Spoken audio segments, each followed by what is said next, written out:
News Bihar Bharat live से संपादक नमन मिश्रा बोल रहा हूँ। हाँ नमस्कार जी, नमस्कार। नमस्कार नमस्कार।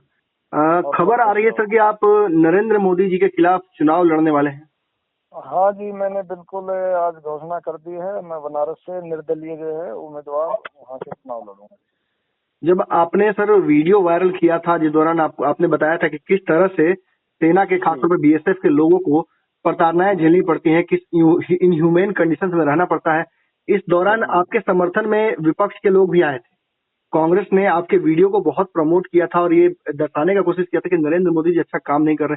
तो क्या कांग्रेस ने आपको ऑफर नहीं किया चुनाव लड़ने की? नहीं सर, मैं किसी भी पार्टी का ले ही नहीं रहा, क्योंकि ये सब एक जैसे हैं जी। हम तो देश में एक नई क्रांति के विचार में है कि जैसे एक नई क्रांति आए, लोगों को जागरूकता है कि हमारे देश में आज क्या हालात है। थोड़ा खुल के समझाइए सर कि आखिर आप चाहते क्या है, मतलब कैसे समाज का निर्माण चाहते हैं आप, क्यों चुनाव, किन मुद्दों पर चुनाव लड़ रहे हैं? देखो, मेरा मेन मकसद ये है कि जो कल्पना भगत सिंह और नेताजी सुभाष चंद्र ने जो आजादी की कल्पना की थी, जिस देश की कल्पना करी, हम वो देश चाहते हैं जी। हाँ जी, हमारा उद्देश्य वो है। हम कोशिश करेंगे कि हम देश में जो है अपने जवान साथियों को, क्योंकि आज जो है अगर विश्वास है तो जवानों के ऊपर हर आदमी को विश्वास है, भरोसा है। बहुत सारे लोग सर इसको कह रहे हैं कि आप एक स्टंट कर रहे हैं फिर से फेमस होने के लिए, क्या कहना चाहिए? इससे फेमस होके मुझे क्या मिलेगा? पहले मैंने जो भ्रष्टाचार की लड़ाई है उसके बदले मुझे बर्खास्त कर दिया, आज भी इससे मुझे क्या फायदा है? मुझे तो कोई मिलना नहीं, कुछ नहीं। सर आपने एक लड़ाई लड़ी थी सैनिकों का जो हालत था उसको लेकर, कितनी सफलता मिली और उसका जो दंश है वो आपको कितना झेलना पड़ा? उसकी सफलता तो मुझे जवानों की तरफ से तो मुझे 80% उसमें सुधार हुआ है, उसको मैं एक्सेप्ट करता हूँ। 80% सुधार हुआ, लेकिन मुझे बर्खास्त किया गया। उस दौरान मेरे बच्चे की भी मृत्यु हो गई, मतलब मेरा तो पूरा परिवार एकदम खत्म ही हो गया, सब कुछ। जी। किन परिस्थितियों में सर ये सब हुआ, ये बताना चाहिएगा? बस इसी वजह से मुझे नौकरी से बर्खास्त किया। ना मेरे पास कोई पैसा था, ना कुछ और था, सब चीजों से बदहाली जीवन है। जी। तो ऐसा तो नहीं ना सर कि एक सैनिक बदला लेना चाह रहा है इस देश के सिस्टम और प्रधानमंत्री से अपने बेटे की मृत्यु का? नहीं, हम तो ये चाह रहे हैं ना कि देखो, प्रधानमंत्री जी ने कहा ना खाऊंगा ना खाने दूंगा, मैं भ्रष्टाचार को खत्म करूंगा। तो हम भ्रष्टाचार दिखा रहे हैं, खत्म करो आप। जी। हम तो उनसे ही पूछेंगे सवाल, तो जो सत्ता में बैठा है उसी से पूछे, विपक्ष से क्या पूछना? कहाँ हमने नकारा कर दिया। जी जी, कहाँ चूक रही थी सर नरेंद्र मोदी से कार्यकाल के दौरान पिछले 5 सालों में? देखो, मेरे हिसाब से तो चूक ही चूक है। बहुत जो वादे किए थे उनमें से एक भी पूरा नहीं है। जी। बताओ, एक भी पूरा हो तो? एक भी पूरा नहीं हुआ है।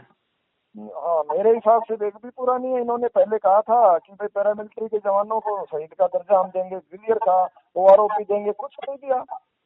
तो सैनिकों और किसानों की हालत को कहा जाता है कि नरेंद्र मोदी सरकार जी, मैं कह रहा हूँ आज के अंदर देश के अंदर सबसे बदतर हालत है हमारे जो है किसान और जवान की।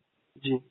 तो खबर ये भी आ रही है कि शोषण किया, अब ये शोषण कर रहे हैं अब बीजेपी ने। दोनों में मेरे को लगता है दोनों मिले हुए हैं, सब एक है। जी, आपको लगता है कि दोनों एक ही हैं? हाँ, दोनों एक हैं। कांग्रेस थी, अगर भी वो कांग्रेस लूट रही थी तो ये उनके बाप निकले, वो ये और ज्यादा लूट रहे। सर खबर आ रही है कि बनारस से लगभग 200 किसान भी चुनाव लड़ेंगे नरेंद्र मोदी के खिलाफ। बड़ी खुशी की बात है, मुझे तो बड़ी खुशी होगी। मैं भी किसान का बेटा हूँ। जी। हो जाए जंग। हम तो कहते हैं कि चौकीदार सिपाही और किसानों के बीच में ही है। सर अपने आप को चौकीदार कहते हैं, ऐसे में सबसे बड़ी चौकीदारी तो आप लोगों ने की है, बॉर्डर की चौकीदारी। क्या लगता है कि चौकीदार के को एक तरफ राहुल गांधी चोर बोल रहे हैं, वहीं दूसरी तरफ चौकीदार खुद को चौकीदार कह रहे हैं और लोग उनको सपोर्ट कर रहे हैं जो नेता है उनके? देखो, मैं सबसे पहले मेरा कोई विचार नहीं था। जब इन्होंने अपने नाम के आगे चौकीदार लिखा, उसी दिन से मैंने मन बनाया था कि मैं इनके खिलाफ चुनाव लड़ूंगा। कहाँ बुरा लग गया सर? चौकीदार लिख दिया उन्होंने तो क्या गलत किया? ये चौकीदार वो कौन होते हैं? चौकीदार हम सिपाही है ना, देश के चौकीदार हम हैं। जी। ये क्या चौकीदार है? भैया आप प्रधानमंत्री हैं, आप प्रधानमंत्री रहिए ना। जी सर, चौकीदार क्यों बन रहे हैं आप? सर बहुत सारे लोग कहते हैं, अगर भी आप चौकीदार थे तो राफेल की फाइट क्यों कम होगी? आप चौकीदार थे तो नीरव मोदी लिए क्यों भाग गए? आप इतने चौकीदार थे तो मतलब फिसड्डी चौकीदार थे आप? हाँ, आप चौकीदार रहे तो फिर कैसे हो गया ये सब कुछ? अगर ऐसी चौकीदारी में सर लापरवाही अगर आप लोग कर दे तो क्या हो जाएगा? हम लोग लापरवाही करते हैं तो देश तो बर्बाद हो जाएगा। लेकिन हमारे अंदर ये वो नहीं है ना, हम इसी चीज की ट्रेनिंग लेते हैं। सर, पुलवामा अटैक और उरी अटैक के बाद जो देश की सेना ने जो जज्बा दिखाया है, खासतौर पर अभिनंदन और उनके साथियों ने, तो इसका भी श्रेय बीजेपी लेना चाहती है, नरेंद्र मोदी लेना चाहते हैं, क्या कहना चाहिए? देखो सर, ये जो हमारे जो एयरफोर्स ने जो अटैक किया जी, ये इतना जबरदस्त है। मैं सैनिक में जानता हूँ, दूसरे देश के अंदर बम गिरा के आना इतनी बड़ी बात है कि कोई सोच भी नहीं सकता बड़ा बहादुर काम के। लेकिन इसके ऊपर राजनीति है वो गलत है जी। तो मतलब नरेंद्र मोदी इसको अपनी उपलब्धि से बता रहे हैं। इससे फौज का मोरल डाउन होता है। देखो मेहनत उन्होंने की, सारा सब जान जोखिम में उन्होंने डाली, और श्रेय आप ले रहे हैं उसका। आपने क्या किया उसमें बताइए? सर, बहुत सारे लोगों ने ये भी बातें कही थी कि तेग बहादुर को सरकार पेमेंट देती थी, तो ऐसे में पेमेंट लेकर काम कर रहे थे, तो कौन सा देश परेशान कर रहे थे? देखो पेमेंट लेके तो बहुत से दूसरे काम भी लोग करते हैं। हम देश के सैनिक है, पेमेंट तो हर कोई लेता है, कौन नहीं लेता? या ये विधायक है जो कुछ है, ये पेमेंट भी ले रहे, देश को लूट लूट खा रहे जी। ये सब लूट लूट के खा रहे। इनसे पूछो ना सवाल, कितना लूट लूट के खा गए। सर, जिनके परिवारों में कभी किसी की मृत्यु नहीं हुई है फौज में, जिनके परिवार से कभी कोई फौज में नहीं गए हैं, उन लोगों को आपकी हालत समझ में नहीं आती है। क्या एक अगर समझाना हो उनको अपनी हालत, तो कैसे समझाइएगा? देखो उनकी हालत समझाने के लिए मैं तो कहता हूँ कि मेरे जैसा आदमी सरकार में तो बाय ऑर्डर जो है इनको फौज में भेजो। जैसे काफी देशों में ऐसा है जी। उनको बाय ऑर्डर जो है ना भेजा चाहिए, साल 2 साल के लिए जरूर कानून बनाना चाहिए ऐसा जी। सरकार को, ताकि कोई भी आप किसी भी सरकारी पद के लिए या किसी भी चुनाव के लिए अगर भी आप आवेदन करते हैं तो उसके लिए शर्त लगा दो कि आप 2 साल जो है फौज के अंदर नौकरी करिए पहले आप, ताकि उनको पता लगे कंपल्सन हो, फौज क्या चीज होती है। कंपल्सरी कर देना चाहिए। सर, एक और बात है कि फौजियों को जो तनख्वाह मिलती है, क्या उससे गुजारा हो जाता है? देखो फौजी आदमी तनख्वाह के लिए कभी बोलता भी नहीं है जी। लेकिन जो मैंने भी आवाज उठाई थी इस वीडियो में, आपने भी देखा होगा, मैंने सरकार के ऊपर कोई उंगली नहीं उठाई। जी जी। मैंने भ्रष्टाचार के ऊपर उंगली उठाई थी। ये सारा सब कुछ देश की जनता के टैक्स से हमें इतना कुछ दिया जाता है लेकिन हमारे तक नहीं पहुंचता। ये चोर बीच में खा जाते हैं सब। कौन चोरी कर लेता है सर? ये चोरी भ्रष्ट जो अफसर है वो करते हैं और नेता करते हैं, नेता इनके साथ मिले हुए हैं।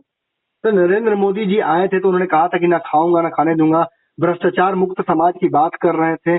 कहाँ चूक रहे हो गई सर? सारी चूक ही चूक आपके सामने मैंने पूरा वीडियो दिखाया। खुद प्रधानमंत्री ने 3 बार देखा और उसके बावजूद एक भी भ्रष्ट अधिकारी खिलाफ उन्होंने कोई एक्शन तक नहीं लिया। मुझे घर भेजा, मैं कैसे मान लूं कि वो ईमानदार है? वही तो शामिल है इसके अंदर। आपको घर भेज दिया?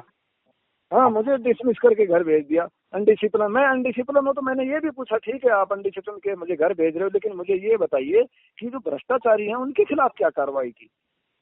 कोई कार्रवाई नहीं की। सर, आप असल में इस देश के दुश्मन किसको मानते हैं? पाकिस्तान को या ऐसे नेताओं को जो भ्रष्टाचार को बढ़ावा देते हैं? जो सबसे बड़ा दुश्मन इस देश का वही आदमी है जो भ्रष्टाचार कर रहा है। भ्रष्टाचार कर रहा है, कोई दुश्मन नहीं है। और इस देश के जो जितने नेता लोग हैं, भ्रष्टाचारी नेता लोग हैं, ये हैं इस देश का नुकसान ये कर रहे हैं।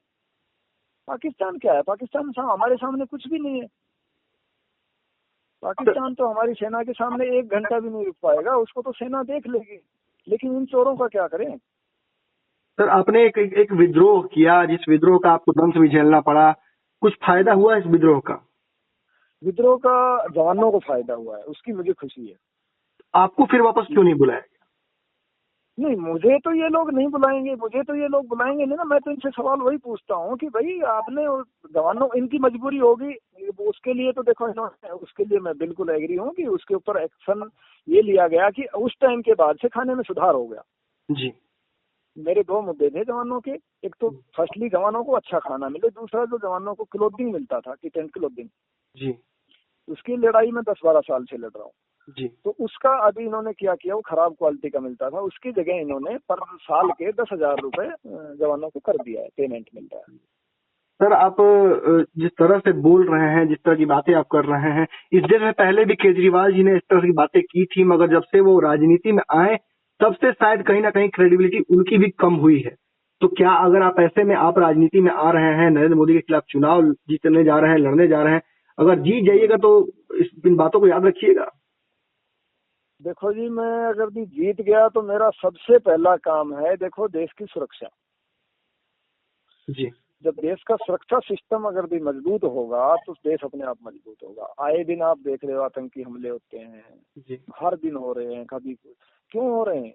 क्योंकि मैं एक सेना में रहा हूँ 21 साल, मुझे सब पता है ये क्यों हो रहा है, मुझे पता है कहाँ कमियां हैं, क्यों हो रही है। इसका कारण ये है कि जो हमारे जवान जितने भर्ती किए गए वो जवान तो ड्यूटी पे है ही नहीं, वो तो सारे दिल्ली में उनके घरों की चौकीदारी कर रहे हैं। अरे तुम्हें अपने देश में 100 गार्ड लेके घूम रहे, क्या खतरा है? तुम ईमानदार हो तो तुम्हें क्या खतरा है, बताओ मुझे। वाह, बहुत अच्छी बात कही सर आपने, ईमानदार हो तो फिर क्या खतरा है।